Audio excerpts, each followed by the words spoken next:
اور دوسری اس میں بات یہ یاد رکھنی ہے کہ مصارفین زکوٰۃ یعنی کہ ایسے لوگ یا ایسے مصارف جن کو زکوٰۃ دی جا سکتی ہے، ان کی تعداد کتنی ہے؟ مصارفین کا ذکر بھی کس میں آتا ہے؟ سورہ توبہ کے اندر آیت نمبر 60 ہے مصارفین زکوٰۃ، ٹھیک ہے، آیت نمبر 60 مصارفین زکوٰۃ اس کا ذکر آتا ہے، اور 8 مصارف زکوٰۃ ہیں یعنی کہ جن کو زکوٰۃ دی جا سکتی ہے۔ قرآن کے اندر آتا ہے انما الصدقات للفقراء والمساکین والعاملین علیہا والمعلقۃ قلوبهم وفی الرقاب والغارمین فی سبیل اللہ وابن السبیل، یہ 8 مصارف زکوٰۃ ہیں جن کو زکوٰۃ دی جا سکتی ہے۔ اس کے بعد پھر ہم انشاءاللہ ڈیٹیل میں ہم آپ کو تفصیل سے اسلام کے سارے احکام یہ ساری چیزیں انشاءاللہ تعالیٰ بتائیں گے۔ آج آپ کو میکسیمم جو قرآن کے حوالے سے معلومات ہیں وہ آپ کو دیتے جا رہے ہیں۔ سورہ انفال کے بعد سورہ یونس ہے، توبہ کے بعد سورہ یونس، ان کا نام آتا ہے، نبی کے نام پہ ہے۔ یونس علیہ السلام کے حوالے سے آپ نے یاد رکھنا ہے ایک واقعہ، جو چیز یاد رکھنے والی ہے ہر کسی کو یہ یاد رکھنے والی ہے، وہ یہ ہے کہ کائنات کے اندر ایک واحد قوم حضرت یونس علیہ السلام کی ہے جس کے اوپر آیا ہوا جو عذاب ہے وہ ٹل گیا تھا، اور وہ حضرت یونس علیہ السلام کی قوم تھی۔ جب آپ اپنی قوم سے ناراض ہو کر چلے گئے تھے، کشتی میں سوار ہوئے اور کشتی اللہ تعالیٰ ناراض تھے، بغیر اللہ کی اجازت کے نکلے تھے، تو کشتی بھنور میں پھنس گئی۔ پھر حضرت یونس علیہ السلام نے دریا میں چھلانگ لگائی اور کشتی نکلے، اور آپ مچھلی کے پیٹ میں رہے۔ مفسرین کہ ہاں آپ 40 دن مچھلی کے پیٹ میں رہے ہیں، 40 دن مچھلی کے پیٹ میں رہے ہیں۔ تو ایک یہ بھی آپ نے یاد رکھنا ہے۔ اس کے لا الہ الا انت سبحانک انی کنت من الظالمین، اسی سے دعا ہے۔ اچھا نیکسٹ جو کام ہے وہ آپ کو میں بتاتا ہوں۔ نیکسٹ جو ہے سورہ ہود۔ ہود یہ پیغمبر ہے، ہود بھی پیغمبر ہے، حضرت صالح علیہ السلام بھی پیغمبر ہیں۔ حضرت ہود علیہ السلام بھی پیغمبر ہے، حضرت صالح علیہ السلام بھی پیغمبر ہے۔ سورہ ہود کے اندر جو ہے بہت سارے ذکر ہے۔ قوم عاد کے نبی ہود علیہ السلام تھے، اور قوم سمود کے نبی حضرت صالح علیہ السلام تھے۔ اس کے بعد سورہ یوسف آتی ہے۔ سورہ یوسف کے اندر وہ سارا گایوں والا ذکر ہے اور ان کا تذکرہ ہے۔ یہ سورہ 12ویں پارے میں شروع ہوتی ہے، 13ویں پارے میں جاتی ہے۔ وہاں پہ جو 7 سرسبز 7 گایوں کا ذکر آتا ہے وہ بھی سورہ یوسف کے اندر ہے، وہ آپ کو تفصیل کا پتہ ہے۔ اچھا ایک سورت اس کے بعد آتی ہے الرعد۔ اچھا رات کا مطلب ہوتا ہے بجلی کی چمک، بجلی کی چمک۔ یہ بھی آگے بھی ریسنٹلی لیکچرار کے پیپر میں جو ہے جنرل نالج کے اندر یہ اسلامیات کا سوال پوچھا گیا تھا۔ اسلامیات کے پیپر میں نہیں، یہ اور پیپر تھا آئی تھنک، اس میں یہ سوال پوچھا گیا تھا۔ اور اس کے بعد ابراہیم ہے اور سورہ ہجر ہے۔ ہجر، الہجر کا مطلب ہوتا ہے پتھر، الہجر کا مطلب ہے پتھر۔ اور معروف سوال جو ایک ابھی لیکچرار ایجوکیشن کے اندر بھی سوال پوچھا گیا تھا، لیکچرار ایجوکیشن کے جو جنرل نالج پورشن ہے اس کے اندر ہے، وہ ہے النحل۔ النحل کا مطلب کیا ہے؟ سورہ نحل کا مطلب ہے شہد کی مکھی، ہنی بی۔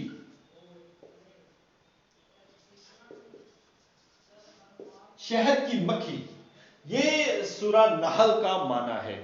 اور اس کے بعد قرآن کی سورہ بنی اسرائیل ہے جس کا دوسرا نام اسراء ہے، اور معراج کی جو تفصیل ہے انہی 2 ہی صورتوں میں ملتی ہے، ایک سورہ بنی اسرائیل میں اور دوسرا سورہ نجم کے اندر۔ تو آپ کو یہ بتا دیں سورہ نحل جو ہے اس کا معنی شہد کی مکھی، اور اس کے بعد سورہ بنی اسرائیل، اور اس کا معنی بنی اسرائیل کا لفظی معنی اللہ کا بندہ، اللہ کا بندہ، اور یہ حضرت یعقوب علیہ السلام کا لقب تھا، حضرت یعقوب علیہ السلام کا لقب تھا۔ اس کے بعد ہم کہف کا ذکر کرتے ہیں۔ کہف، سورہ کہف جو ہے اس کا لفظی مطلب کیا ہے؟ غار، لفظی مطلب کیا ہے؟ غار، اور یہ اردن میں موجود ہے، غار یہ اردن میں موجود ہے، غار۔ اور ان میں اصحاب غار کے 309 سال سونے کا ذکر ملتا ہے کہ وہ سوئے رہے ہیں 309 سال۔ اس کے بعد سورہ جو آ جاتی ہے اسی صورت میں قصہ ذوالقرنین یاجوج ماجوج بھی اسی صورت کے اندر آتا ہے۔ اچھا جی، اب ہم آگے دیکھتے ہیں سورہ مریم ہے۔ سورہ مریم پیغمبر کے نام جو ہے حضرت عیسیٰ علیہ السلام کی والدہ کے نام پہ ہے۔ اس کے بعد سورہ طٰہٰ ہے۔ سورہ طٰہٰ کے حوالے سے آپ کو یہ بتا دیں، یہ معروف ہے کہ حضرت عمر علیہ السلام جب اسلام قبول کیا تھا تو اس وقت انہوں نے سورہ طٰہٰ کی آیات جو ہے سن کے اسلام قبول کیا تھا۔ دوسری بات اس میں یہ ہے کہ موسیٰ علیہ السلام کا ذکر اسی میں ہے۔ قرآن کے اندر سب سے زیادہ ذکر جو ہے حضرت موسیٰ علیہ السلام کا ذکر آیا ہے۔ قرآن کے اندر سب سے زیادہ ذکر ہے موسیٰ علیہ السلام کا، ٹھیک ہے۔ قرآن کے اندر قرآن کا لفظ 70 بار استعمال ہوا ہے، 70 بار استعمال ہوا ہے۔ کتنے انبیاء کا ذکر ہے؟ 26 انبیاء کا قرآن کے اندر نام لے کر ذکر ہے، 26 انبیاء کا نام لے کر ذکر ہے۔ نبی پاک صلی اللہ علیہ وسلم کا نام محمد صلی اللہ علیہ وسلم 4 بار آیا ہے، محمد صلی اللہ علیہ وسلم 4 بار آیا ہے قرآن کے اندر۔ یہ بھی آپ نے چیزیں یاد رکھنی ہے۔ تو سورہ مریم وہ صورت ہے جو نجاشی کے دربار میں حضرت جعفر طیار جو کہ غزوہ موتا کے اندر، سریہ موتا کے اندر شہید ہوئے تھے، انہوں نے سورہ مریم کی آیات پڑھی تھی۔ اچھا، اس کے بعد سورہ آتی ہے سورہ حج ہے، سورہ حج ہے، اور اس کے ساتھ پہلے سورہ انبیاء آتی ہے، سورہ حج آتی ہے، پھر سورہ مومنون۔ سورہ مومنون کا مطلب مومنون النور، سورۃ النور بڑی امپورٹنٹ ہے، جس کے اندر لعان ہے، واقعہ افک ہے۔ افک کا لفظی معنی تہمت لگانا، تو اس کا ذکر بھی اس صورت کے اندر آتا ہے۔ گھروں میں داخل استئذان کے حوالے سے اس صورت کے اندر آتا ہے۔ اور اس کے بعد جو سورہ آتی ہے وہ الفرقان ہے، فرقان حق اور باطل کے درمیان فیصلہ کرنے والی۔ آگے بہت ساری صورتیں ہیں جن کے نام ابھی آپ کو کچھ نہیں بھی، وہ جنرل میں آپ کو شیئر کر دوں گا۔ معروف نام ذرا سن لیں۔ ایک ہے سورہ نمل، اس کے بعد نمل آتی ہے۔ نمل کا مطلب ہے چیونٹی، نمل کا مطلب کیا ہے؟ چیونٹی۔ اور سورہ نمل کی ایک خصوصیت یہ ہے جو اکثر سوال بنتا ہے، وہ کون سی سورہ ہے جس کے اندر 2 مرتبہ بسم اللہ آئی ہے؟ تو یہ سورہ نمل ہے، سورہ نمل۔ اس کے بعد سورہ عنکبوت ایک ہے، ٹھیک ہے، ویسے تو سورہ قصص ہے نبیوں کے نام پہ۔ اس کے بعد ہے سورہ عنکبوت، اصل میں یہ مکڑی کو کہتے ہیں، سب سے کمزور گھر جو ہے وہ مکڑی کا، مکڑی، تو مکڑی کا گھر سب سے کمزور تصور کیا جاتا ہے، سورہ عنکبوت۔ اس کے بعد ایک سورہ حامیم سجدہ ہے، شہر کے نام پہ ایک سورت ہے سورۃ الروم، یہ ایک روم شہر کے نام پہ ہے، سورۃ الروم۔ اور ایسے ہی سورہ لقمان، ایک لقمان دانا اور حکیم کے نام پہ سورہ لقمان ہے۔ اور اس کے بعد سورہ حامیم سجدہ ہے، اور اس کے بعد سورہ احزاب ہے جس کا مطلب ہے گروہ۔ اس کے بعد فاتر ہے، فرق ڈالنے والی، الگ الگ کرنے والے، اور اس کے ساتھ ساتھ مختلف صورتیں آگے۔ ایک جو اہم صورت ہے اس کا معنی ہے دخان، جس کا مطلب ہے دھواں، یہ یاد رکھنے والا ہے۔ الزخرف، یہ یاد رکھنے والی ہے۔ زخرف کا مطلب ہے سونا، زخرف کا مطلب کیا ہے؟ سونا، زخرف کا مطلب ہے سونا۔ اور باقی جو معروف صورتیں ہیں وہ بھی انشاءاللہ تعالی آپ کو یہاں پہ ڈیٹیل میں نہیں بتا رہا، باقی کافی حد تک جو آپ کو پیپر میں آنے والی ہیں وہ ساری میں نے آپ کو یہاں پر آپ کو بتا دی ہیں۔ تو ان صورتوں کے نام اور باقی صورتوں کا نام انشاءاللہ میں آپ کو گروپ میں شیئر کر دوں گا، آپ نے ان کو یاد رکھنا ہے۔ اچھا، اب ہم بات کر لیتے ہیں قرآن پاک کے تراجم کی طرف، قرآن پاک کے ترجموں کی طرف۔ تو قرآن پاک کا پہلا ترجمہ جو ہے نا با محاورہ، با محاورہ ترجمہ جو ہے شاہ عبد القادر نے کیا ہے۔ اور ویسے قرآن مجید کا ترجمہ جو ہے اردو میں یہ ہے شاہ رفیع الدین۔ اگر آپ سے پوچھا جائے کہ قرآن پاک کا ترجمہ فارسی زبان کے اندر کس نے کیا ہے، فارسی کے اندر، تو فارسی میں ہے شاہ ولی اللہ رحمۃ اللہ علیہ، شاہ ولی اللہ رحمہ اللہ، شاہ ولی اللہ رحمۃ اللہ علیہ، ان کے حوالے سے ان کا نام آتا ہے۔ بس آپ نے قرآن پاک کے حوالے سے اور یہ چیزیں آپ نے ذہن میں رکھنی ہے۔ قرآن کے حوالے سے باقی اور بھی سوالات ہو سکتے ہیں، مگر جو آپ کو جنرل نالج کے اندر سوالات آنے والے ہیں نا، وہ آپ کو سوالات یہی آنے والے ہیں۔ تو قرآن پاک کب شروع ہوا ہے یہ آپ کو بتا دیا میں نے کہ نبی پاک صلی اللہ علیہ وسلم کی عمر مبارک اس وقت 40 سال تھی، 40 نبوی وہاں سے شروع ہوا اور یہ 63 سال تک جاری رہا ہے۔ اور یہاں پہ حضرت جبریل علیہ السلام لے کے آنے والے تھے، حضرت جبریل علیہ السلام لے کر آنے والے تھے۔ میں نے ابھی فرشتوں کے حوالے سے آپ کو نہیں بتایا، وہ بھی ذرا یہاں پہ آپ کو ڈیٹیل بتا دیتا ہوں۔